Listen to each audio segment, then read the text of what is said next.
Bismillah, wassalatu wassalamu ala rasulillah. Rabbi shrah li sadri wa yassir li amri wahlul uqdatan min lisani yafqahu qawli. Rabbi yassir wa la tu'assir wa tammim bil khair. Let's begin lesson number 8. And inshallah, in this lesson, we will learn about a new phrase, which is demonstrative phrase, Ismul Ishara wa Musharun ilayhi. And then we will learn about two adverbs. Adverb in Arabic is also called dharf. And amama, that means in front of, and khalfa, that means behind. After that, inshallah, we will learn about ismun mabniyun, fixed noun, ending with alif. So we know that nouns are three types. They are munsarif, yani flexible, and we have ghair munsarif, partially flexible, and then we have nouns that are fixed, mabniyun. That means the ending does not change. And one verb, jalasa. So let's continue here. We have already learned two phrases. So do you remember what are the two phrases that we have already learned? We have learned, yes, prepositional phrase, al-jar wal-majroor. Okay, and we have also learned possessive phrase, al-idafatu. So two of them we have already completed. And inshallah, in today's lesson, we are going to learn about demonstrative phrase, which is called Ismul Ishara wa Musharun ilayhi. Okay, so what is basically Ismul Ishara wa Musharun ilayhi? As we can see here that it has two parts. The first one is the demonstrating pronoun, which is Ismul Ishara. And we have learned four of them. We have learned four. Do you remember the names? We have learned Hadha, Hadihi, Dhalika, and Tilka, right? We have learned four. And yes, and inshallah, we will see like Musharun ilayhi, the demonstrated noun, the noun that is pointed at. So ishara basically means to point when you are pointing towards something. So you are the one who is pointing, so you are using Ismul Ishara, and you are pointing at something, so that is called Musharun ilayhi. So that is the combination of Ismul Ishara and Musharun ilayhi. In this construction, the noun after Ismul Ishara is always takes al with it. That is a very, very important point. Let me repeat it again. In this construction, the noun after Ismul Ishara always takes al with it, like Hadal Baytu. So we have Hada, as we know that this is Ismul Ishara, or we say demonstrative pronoun, and the noun that follows it has al with that, Hadal Baytu. And the translation is this house, Hadal Baytu, this house. And similarly, we can see over here, Tilka, and after that we have As-Sa'atu. So Tilka will be Ismul Ishara, and As-Sa'atu will be Musharun ilayhi. Why? Because we are pointing at it. So this is the word that we use for pointing, and this is something that is pointed at, or something that is demonstrated at.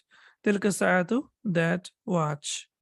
Now I have a question here. When you say this house and that watch, is the meaning clear when you say this house and that watch? Is it clear like what I'm trying to say?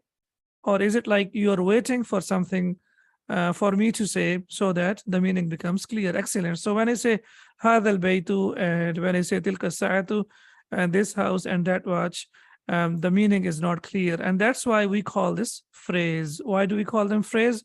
Because phrase is incomplete sentence. Yes, it is an incomplete construction where the meaning is not complete. So it can be either subject or it can be predicate, but it cannot convey the meaning by itself. So that's why we call it phrase. So that's why we say that these are phrases. As we have learned, the prepositional phrase, jar majroor, and we have learned possessive phrase mudafun wa mudafun ilayhi, and similarly we are learning demonstrative phrase ismul ishara wa musharun ilayhi. Now I want to change it into a complete sentence. So for example, if I make it subject hadha al-baytu, and after that I bring the predicate jadidun, now the meaning is clear. So hadha al-baytu becomes subject and predicate, and jadidun becomes predicate, and the meaning is clear, and the meaning is this is a new house. Okay, house is missing here, so this is a new house. So now we can see that ismul ishara can be subject or it can be predicate, but we cannot break it into two, and we cannot say hadha and then al baytu jadidun. That will be wrong. Okay, so we will say either it is subject or it is used as predicate. So hadha al baytu jadidun.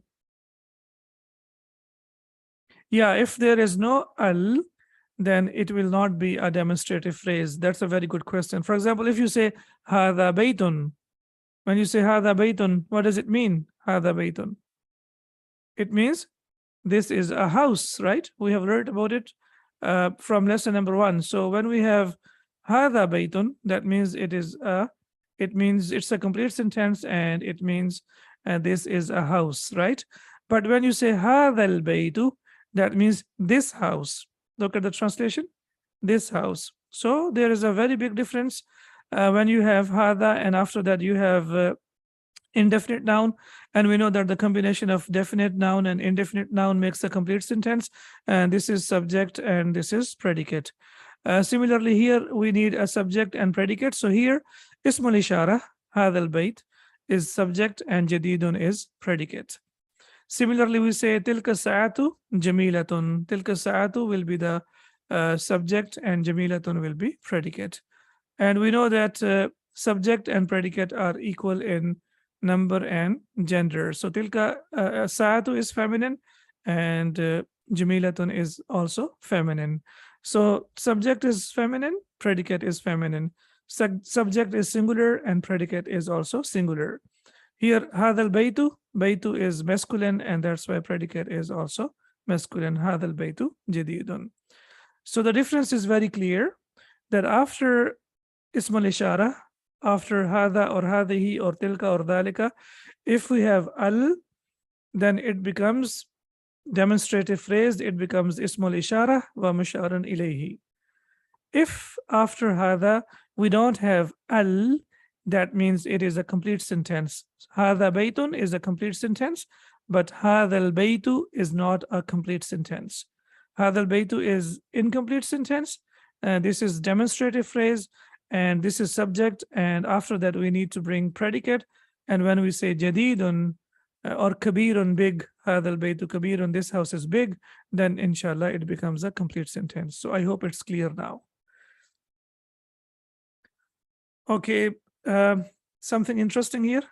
There is always a coordination between or in ismul ishara and musharun ilayhi in all the 4 properties of the noun. So that means, what does that mean? That ismul ishara and musharun ilayhi must be equal in 4 properties of the noun. And you remember 4 properties of the noun. We have been talking from the beginning of the course that a noun consists of 4 things. It consists of capacity, and that means a nakira wal marifa, and it consists of gender. So we have capacity, then we have gender, jins, and then we have number, adad, and we have i'rab, status.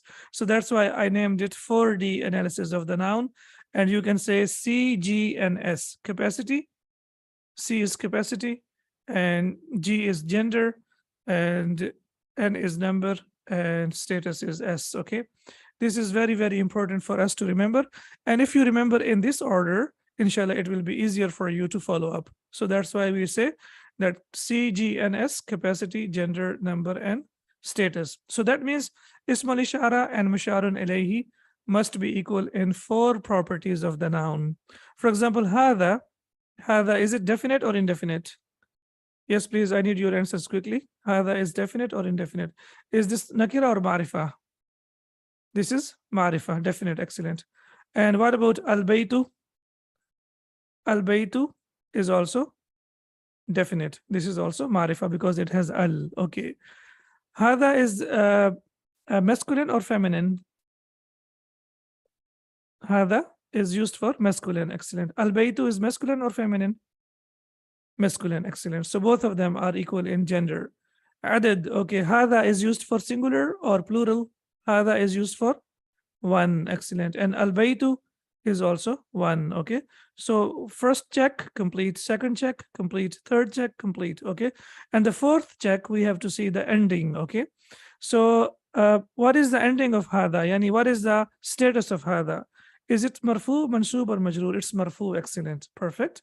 And similarly, al baytu has dhamma as well. Excellent. So our four checks are complete. So when your four checks are complete, that means that you are able to understand that this is a demonstrative phrase. Now we have as-sayyaratu, so we know that as-sayyaratu is feminine, and that's why we have to use hadihi, because hadihi is feminine and as-sayyaratu is feminine. And hadihi is marifa, and as-sayyaratu is marifa, and hadihi is singular and as-sayyaratu is singular, and similarly hadihi is marfu and as-sayyaratu is marfu. So here dhalika rajulu, that man, and they are also, we can see that they are equal in four: capacity, gender, number, and status. And similarly tilka sa'atu, they are also equal in four properties. Tilka is feminine, as-sa'atu is feminine, tilka is marifa, and as-sa'atu is marifa. Tilka is singular and as-sa'atu is singular, and similarly tilka is marfu and as-sa'atu is marfu. So these are the two things that you need to remember. Number one, that after ism al-ishara, the noun must take al. That's number one. And number two, they must be equal in four properties of the noun: C, G, and S. All right, is this clear? Shall we move on? Now, inshallah, when you do the lesson will be very easy for you. Ad-darsu al-thaminu, lesson number 8. Hadha rajulu. So what will be the translation of hadha rajulu? This is a man or this man? Hadha rajulu. This man, right? Excellent. So hadha rajulu will be subject, and after that we need predicate, and we know that tajir. What should be the ending of tajir? Hadha rajulu, taji. This man is a merchant. So we know that subject and predicate, both of them are marfu. Excellent. So it should be marfu. Excellent. So hadha rajulu tajirun. This man is a merchant. Wadhalika rajulu, and we know waw means and. Dhalika rajulu, that man, subject. And tabib, what should be the ending of tabib? Tabibun, that man is a doctor. Excellent. So this man is a merchant and that man is a doctor. So now I'm sure it's very clear that when we say hadha rajulu, it means this man, and when we say dhalika rajulu, it means that man. And how do we get the meaning of is? Do you remember how do we get the meaning of is? When we have a combination of definite noun and indefinite noun. When we put marifa and nakira together, then we get the meaning of is. For example, hadha rajulu is definite and tajirun is indefinite. It's lesson number 1. So just a revision, okay? And then we have number 2, ismu tajiri mahmudun. The name of the merchant is Mahmud. So again, yes, excellent. Ismu tajiri mudaf mudaf alayh, perfect. And mudaf mudaf alayh fahuwa subject. This is mubtada'un. And tajirun mahmudun, sorry, is predicate, as we can see here. Wasmut tabibi, so wow, and we know that the hamza of ism is hamzatul wasl, so we will say wasmut tabibi, and the name of the doctor Sa'idun is Sa'id. So subject predicate, and similarly we have subject and predicate, yani mubtada'un wa khabarun. After that we have hadhal baytu, this house, lit tajiri, belongs to the merchant or is for the merchant. وَذَلِكَ الْبَيْتُ, and that house, لِلطَّبِيبِ, is for the doctor. And again, this is subject and this is predicate. We know that jar majroor will always be predicate, and it is in the place of predicate. And similarly, ذَلِكَ الْبَيْتُ is subject and لِلطَّبِيبِ is predicate. Okay. This house belongs to the merchant and that house belongs to the doctor.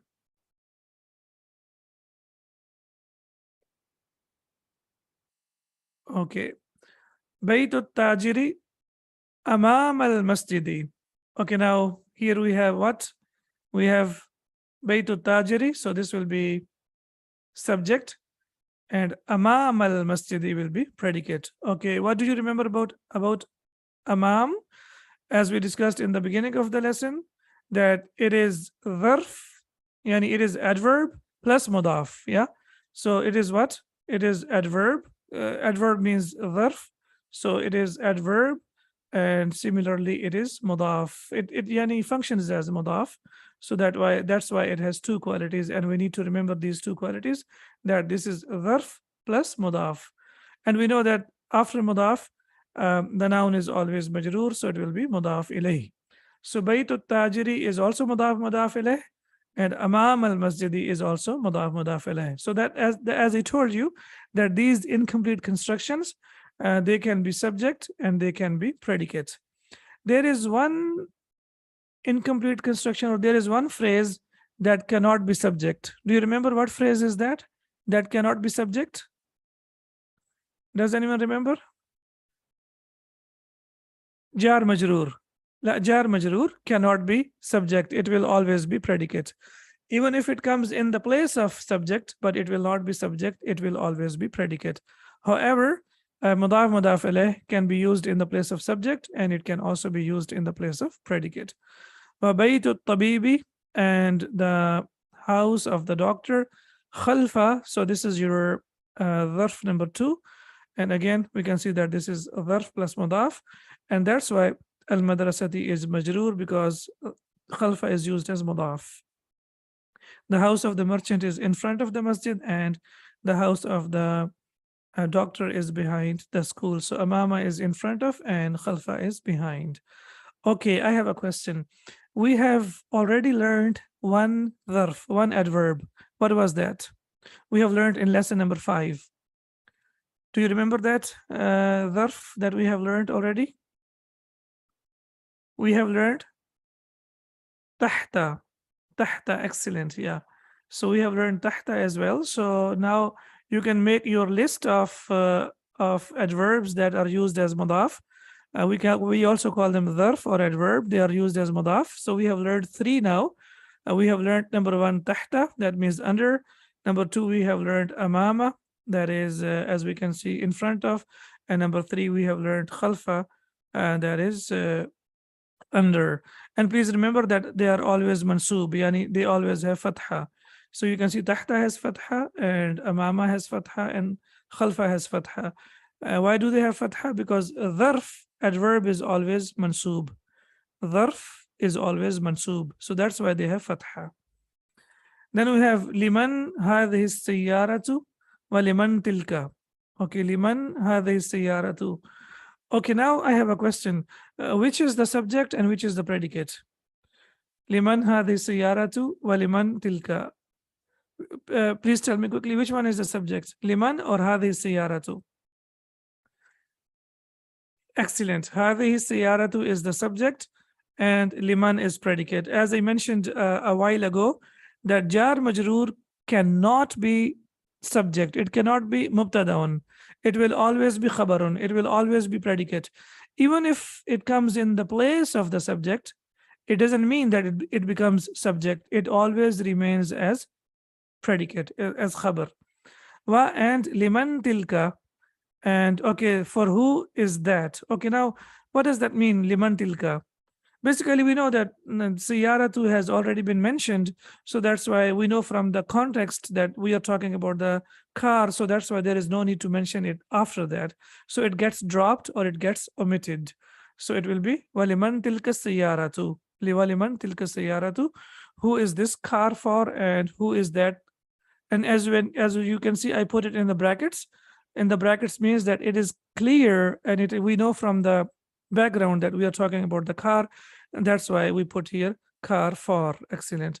Who is this car for and who is that car for? Or who does this car belong to and who does that car belong to? هذه السيارة للطبيب. So we can see here that هذه السيارة is the subject, And للطبيب is predicate. As we see that jar majroor will always be predicate. وتلك للتاجري. وتلك للتاجري. وتلك what يعني للتاجري. That means وتلك السيارة للتاجري. And that car belongs to the merchant. Okay. So the reason why we are being introduced to this expression is in the Quran, inshallah, when you learn more, you will see that there are many places in the Quran where a noun will be omitted, a noun will be dropped.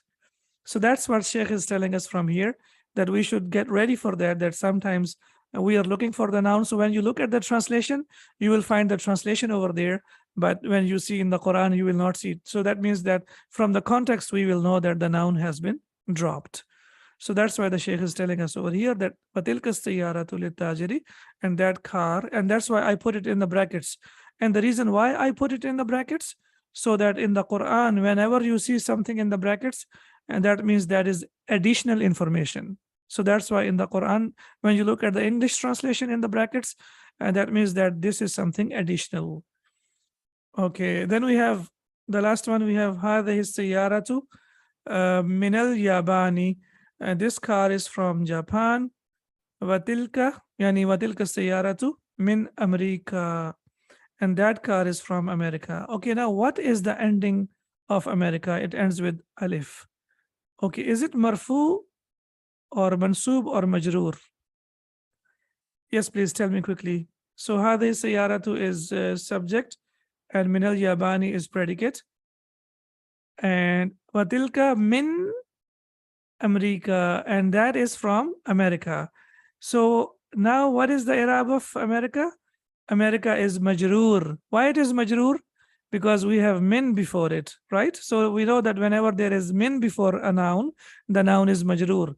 However, this noun is fixed. That means the ending will not change.